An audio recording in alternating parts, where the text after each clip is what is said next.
안녕하세요. 법무법인 지금의 김유돈 변호사입니다. 이번 시간에서는 형사 전과와 관련된 이야기를 좀 해보고자 합니다. 여러분, 전과가 생긴다, 전과자니 뭐 이렇게 전과 얘기 많이 하잖아요. 근데 구체적으로 뭐가 전과인지에 대해서 사실은 일반인들은 잘 모르시는 경우가 많습니다. 여러분 이런 말 들어봤죠? 너 빨간 줄 그어졌어?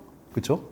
이런 말 들어보셨죠? 빨간 줄이 그어지면서 전과가 생긴다. 전과가 생긴다에 대해서 일반인들이 이렇게 머릿속에 떠오르는 개념입니다. 하지만 사실은 빨간 줄이 그어지는 건 없거든요. 그래서 이번 영상에서는 이 전과가 무엇인지에 대해서 좀 살펴보고자 합니다. 자, 여러분, 법적으로 전과라고 하면 범죄의 경력이 담긴 기록을 말하는 것이 있는데요. 크게 국가기관에서 관리하는 범죄와 관련된 기록은 세 가지가 있습니다. 하나는 검찰에서 관리하는 수형인 명부가 있고요. 두 번째는 지방자치단체에서 관리하는 수형인 명표가 있습니다. 그리고 마지막으로 경찰에서 관리하는 수사자료표가 있습니다. 이 수사자료표에는요, 수사경력자료와 범죄경력자료 이렇게 다시 나뉘게 됩니다. 그런데 수형인 명부와 수형인 명표는 사실 검찰과 지자체에서 관리하는 행정목속상 관리하는 것이기 때문에 여러분들은 크게 신경 안 쓰셔도 됩니다. 이 자료는 일정 기간만 지나가면 다 없어져 버리기 때문에 크게 신경 안 쓰셔도 되고요. 우리가 보통 저 국가기관이나 어디서 저 사람이 범죄자인지를 조회하는 거는 경찰청에서 관리하는 범죄 경력 자료가 조회 대상이 됩니다. 그래서 여러분,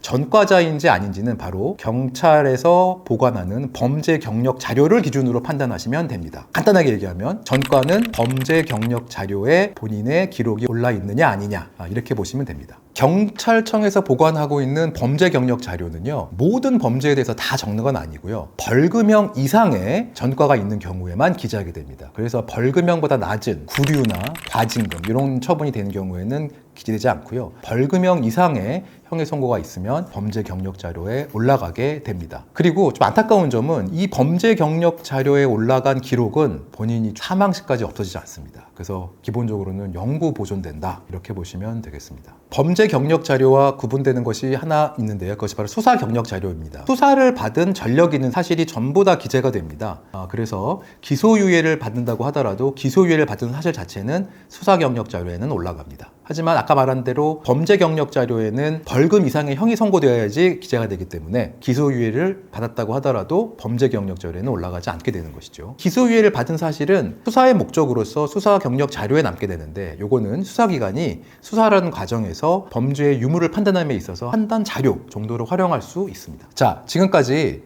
전과와 관련해서 수형인 명부, 수형인 명표, 수사 경력 자료, 범죄 경력 자료가 무엇인지에 대해서 좀 알아봤는데요. 이런 걸 토대로 해가지고 일반인들이 가장 많이 궁금해하는 질문에 대해서 명확하게 답변을 드리도록 하겠습니다. 첫 번째 많이 물어보는 질문.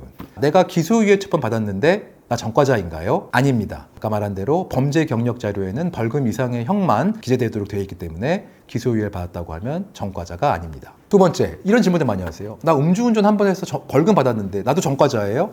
맞습니다. 벌금형 이상의 형이 선고되었다면 범죄 경력 자료에 남기 때문에 전과가 있다 라고 보시면 되겠습니다. 세 번째, 저 선고유예 받았는데 저도 전과자인가요? 그렇습니다. 벌금 이상의 선고유예를 받았다고 하면 이미 벌금의 선고가 있는 것과 유사한 효과가 있기 때문에 선고유예를 받았다고 하더라도 전과가 있다, 이렇게 보시면 되겠습니다. 네 번째, 전과 기록은 안 없어지나요? 그렇습니다. 범죄 경력 자료에 남은 전과 기록은 본인이 사망 시까지 계속 유지됩니다. 다섯 번째, 빨간 줄이 그어지나요? 빨간 줄이 그어진다는 말은 그냥 구전되어 온 말이고요, 현재 어디도 빨간 줄이 그어지는 등의 서류가 되는 건 없습니다. 마지막 질문으로 이런 질문 많이 하십니다. 내가 전과가 있는데 공무원이 될 수 있나요? 기업에 취업하는데 불이익은 없나요? 라는 질문을 많이 하시는데요, 우리 공무원 임용관련법에 보면은요, 다음과 같이 규정을 하고 있습니다. 근데 이 중에서 이 조문을 간략하게 말씀드리면, 선고유예 이상의 전과가 있으면은 일정 기간 동안 공무원이 될 수 없습니다. 그리고 일반적으로 벌금형이 있는 경우에는 결격 사유가 아닙니다. 다만 예외적으로 성폭력과 관련된 범죄로 100만 원 이상의 벌금형을 받으면 그거는 공무원이 될 수 없습니다. 일정 기간 동안. 그래서 성범죄로 인한 벌금형 외의 벌금은 공무원이 될 수 있다, 이렇게 보시면 되겠습니다. 사기업의 경우는 이 범죄 경력 자료 같은 경우에는 개인의 가장 내밀한 정보이기 때문에